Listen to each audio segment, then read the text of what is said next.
Now, if I could talk about some video games for a bit, then I just want to say right now that I love Super Smash Bros. Ultimate. Right now, it is one of my favorite games on the Switch next to Super Mario Odyssey. I love playing it. And even right now, whenever I'm in my downtime, whenever I'm not working, then often you would find me on my Switch playing a few rounds of Smash. But what is actually very interesting to note is that this is one of the very few games that I still love playing, and yet I've already completed everything. Like, I've literally 100%ed everything that this game offered me. I got all the fighters, I got the fighter package, so I'm all good with the DLC stuff. I've 100%ed World of Light, which includes getting all the endings. What else is there? Oh yes, I did every single challenge. Maybe I did a few hammers, but still, I did manage to get them all. And also, I have every single spirit, and that's probably the hardest thing to do. I managed to gather every single one of them, not just on the list itself, but also in my collection. I got every single one, even the ones that were enhanced, and the ones that were pre-enhanced as well. Now, normally in these kinds of videos, a lot of people would show you their gameplay in terms of how they would play with their mains, you know, the characters that they're the best at, that they're really good at when they would play this game. And they would show you a lot of their skills and stuff like that, but I decided to go and put in a little bit of a unique twist to it. Instead of showing you my mains in Smash Bros. Ultimate, I'm going to literally draw them for you. I'll start this off with my #1 main, the character that I've played with and connect to the most in every Super Smash Bros. Game, and that is Kirby. Even outside of Smash, Kirby is among one of my favorite Nintendo properties, and the Game Boy game, Kirby's Dream Land, was one of my first video games ever. And since we're both 92 boys, I have a personal bond with him. But back onto Smash, I would often play with Kirby ever since the Nintendo 64 game and has since been my favorite pick throughout the franchise. As more games came out, I noticed that Kirby would get significantly stronger and become a lot more of a legit contender, which is great for me, and in Ultimate, me and Kirby would become a force to be reckoned with. He already got one of the best recoveries in the game, and to copy his opponent's abilities to beat them up with their own moves, but now his attacks got a lot more of a punch, has some good speed, and a great finishing blow with his hammer. I love using that thing. That and the stone. It's quite satisfying to go all Wile E. Coyote on your opponent with that move. By the way, no, I'm not one of those players that would cheat their way through victory by sucking their opponent and spitting them far off the stage. I use actual skills to beat my opponents. Next up is another character from a Nintendo series I play a lot, my favorite Pokemon, Pikachu. While I don't frequently play with him as much as Kirby, how I ended up being good with him is very similar. In fact, I could even say that it's more coincidental that I am also a Pikachu player. Throughout the Smash series, I would often pick Pikachu for some rounds, and I end up subconsciously understanding his techniques and some of his advantages. Of course, he is a little speedster and can quickly get out of a crazy situation, but it's his electric moves that give him some interesting power. Whenever he would do some of his big attacks, it's not just one smack in the face, but rather it lingers on with a good range to have it open for more opponents to get caught in his trap or still hit him even if they try to dodge or shield. Not to mention all the different ways to get around your opponent with his special moves to chip away their health, get a massive recovery boost, or give him a big thunder to clear out the clutter. And since I am good with Pikachu, I guess that would also mean that I know how to play with Pichu as well. He's more of an advanced and wild Pikachu with a lot of setbacks like a shorter range and that his attacks can even hurt him. So it could require some different techniques to handle the little guy. But I will say that a good Smash player can master Pikachu, but a great Smash player can be a real force with Pichu. Next I have is the easiest character to draw in this whole thing, Mr. Game & Watch. Back in the days of Melee and Brawl, I would almost consider Game & Watch to be my #2. He has an interesting set of skills that can have some good power, and his special moves give him some unique techniques that can be filled with surprises.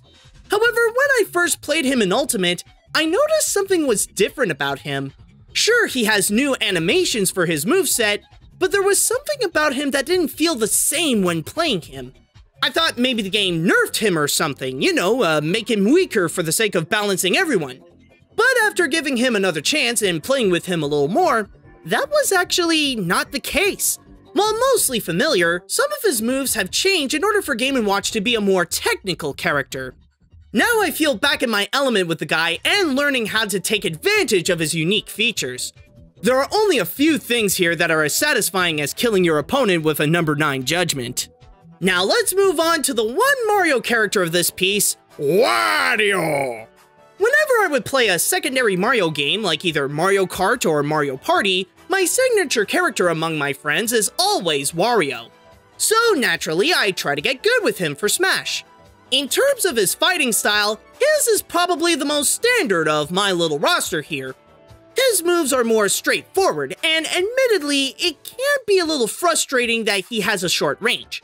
However, he does make up for it for being one of the more troll-type characters, which is quite fitting for someone like Wario. You can regain a bit of health by eating an unsuspecting fighter, crash onto everyone with your motorcycle, and of course, setting up for a grand finale to win the round by farting on your opponent hard. He really is the kind of guy that is crafted to irritate the other person. Apparently, I've heard that Wario is built a lot more competitively in Ultimate, where now it's a lot easier to set up combos and go fast with his attacks. If that's the case, I think I'll do a bit more studying to see how there is more to Wario than farting and running over people with his bike. With my next character, I'll just start off by saying that despite starting all this with small, cute, and light characters like Kirby and Pikachu, I'm normally comfortable with big and heavy characters. The kind that can unleash major damage in one blow like Bowser, Ganondorf, or Ike. But the one big character I would say that I am a real powerhouse with is the ruler of Dreamland himself, the one and only King Dedede. Sure, some could say that his moves are slow, but in the right hands, everyone around him is in danger. Not only are his moves deadly, like if all of his attacks are like Kirby's hammer, but he can also absorb a whole lot of damage as well. If you plan on sending him flying by regular means, then you'd have to at least get the king at 150% before even considering to have that possibility. Not to mention that he also has a Kirby-style recovery and an up special move that also serves as a deadly ground pound that's nearly unstoppable. Add in launching Gordos to spread chaos in the battle, and you got a character I love to make people fear me for my insanity. Also, on a side note, if you play with spirits, equip Dedede with Gold Mario. At that point, not even the legends can stop you. But on this list, it's not just about the recurring fighters that I am familiar with. I also got a couple of newcomers I added to my roster of characters that I'm good with. Among the new ones for Ultimate, I was the most excited for King K. Rool, mainly because his moveset seemed like a lot of fun, and like I said before, I usually play well with big guys, and he looked as enjoyable to play with as Dedede. I don't know what it is with this game, but if you're a playable king in Smash, then you'll most likely be the kind to cause complete chaos. What makes K. Rool stand out among the crowd is the amount of combos he can pull off and the unique ways he can kill his opponents. At that point, it's not even funny anymore, his combos are just disgusting. Even I could feel a bit guilty when I combo the crown with the gun and make it worse when I suck up a fighter just to shoot him onto another fighter.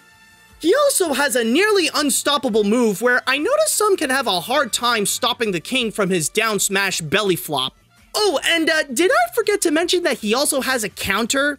By the way, since we are talking about King K. Rool, there is an animated video I helped out on called King K. Rool for Smash Unexpected by Toucan LDM, where I provided the voice of Fox and a Goomba. After this, I highly recommend you go check that one out, not just because of me, but it's also freaking hilarious. On a side note, you may have noticed that while drawing the characters on paper, I would use my amiibos as a model reference along with pictures from Google Images. They also helped me out a lot when refining the line work on the computer. The only one that I don't have among my roster here is Simon Belmont, since by the time of this video's release, his amiibo is not out yet, but I am planning on getting him for sure.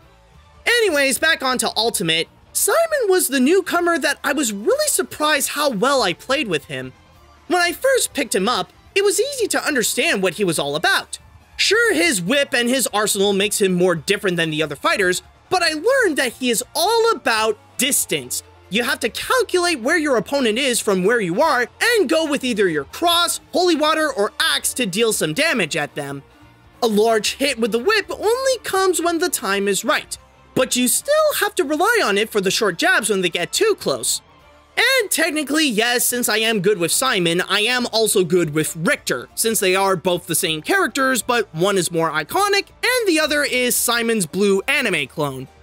But if there is one thing that is a lot harder than playing Simon, it would be to draw him! Seriously, there are just way too many details on him that this ended up being the longest to draw. I didn't even put in all of his details, yet it still took me hours to make, from drawing him on paper to putting the finishing touches on some textures. You can't say that I don't work hard for my art! Now, I can go on talking about more characters that I like to play and that I'm good at, like with Lucario, Young Link, Rosalina, or even the Piranha Plant, but I decided to keep it down to 7 because after that, it would take me forever to make this art piece. Of course, the overall art is inspired by the cover of Smash Ultimate, so I guess you could say that this is my little tribute to one of the best games that Nintendo made for the Switch.